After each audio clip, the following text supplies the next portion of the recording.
Sir जी अस्सलाम वालेकुम। Sir जी मैं पहले बोतल लाँदा रहा, अगे भी तुसीं मेरी एक दफ़ा मदद की सी, तुहाडी बड़ी मेहरबानी। हुण कोई ठंड आ गई है, थोड़े दिन हो गए मैं 15 दिन मैं किसी की रेहड़ी ला रहा जराबां की, तो बस रात को दिल करे विकदे माल तो कोई दिहाड़ी मिल जाती है।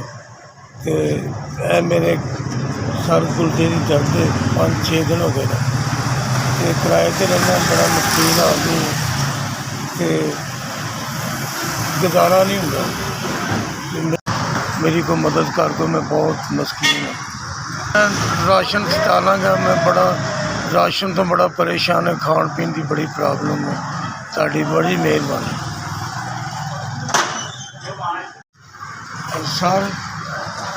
सर मैंने चले, मैं आपका बड़ा शुक्रिया अदा करना। अल्लाह पाक ताड़ी ज़िंदगी करे, मालिक तुहानू तंदुरुस्ती दे।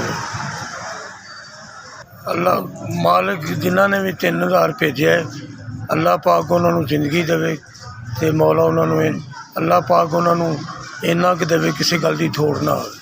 एस बी तुसां 3000 बड़ा दिता, आपकी बड़ी मेहरबानी।